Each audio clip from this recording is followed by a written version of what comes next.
Hi, everybody. Today, September 26th, is National Prescription Drug Take-Back Day. It's a day where you can safely, conveniently, and responsibly dispose of expired and unwanted prescription drugs at collection sites in your community. Here's why this matters. More Americans now die every year from drug overdoses than they do in car crashes. And most of those deaths aren't due to drugs like cocaine or heroin, but rather prescription drugs. In 2013 alone, overdoses from prescription pain medications killed more than 16,000 Americans. And most young people who begin misusing prescription drugs don't buy them in some dark alley. They get them from the medicine cabinet. If that's not a good enough reason to participate in National Prescription Drug Take-Back Day, here's another. Many prescription pain medications belong to the same class of drugs as heroin. In fact, 4 in 5 heroin users started out by misusing prescription drugs. And over the course of just 1 year, between 2013 and 2014, we saw a 33% increase in the number of heroin users. All of this takes a terrible toll on too many families in too many communities all across the country, big and small, urban and rural. It strains law enforcement and treatment programs. It costs all of us in so many different ways. That's why 4 years ago, my administration unveiled a prescription drug abuse prevention plan. We've been partnering with communities to combat overdoses, and we're seeing some promising results.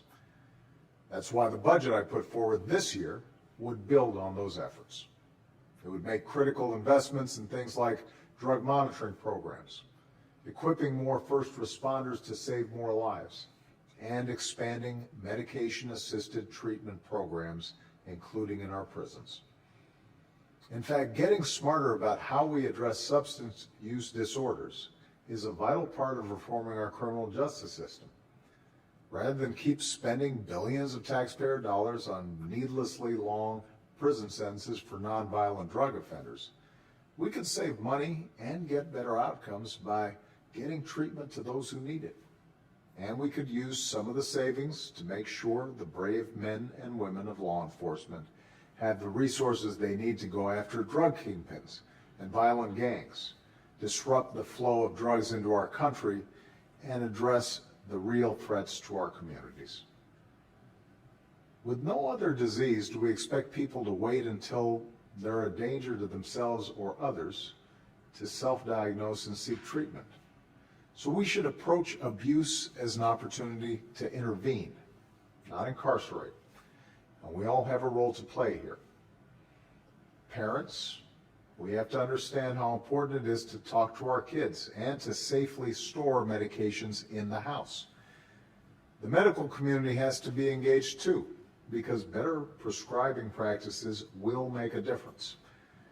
And as a country, we have to keep working to reduce drug use through evidence-based treatment, prevention, and recovery. Because research shows it works. Courageous Americans show it works also, every single day. That's why the man I named to head the Office of National Drug Control Policy, Michael Botticelli, is a man in long-term recovery himself. He talks about it openly and honestly, precisely to strike down the shame and stigma that too often keep people from seeking care before it's too late. This is something I'll be talking about more in the weeks to come in communities across the country, because it is a challenge we can solve if we work together. Thanks, and have a great weekend.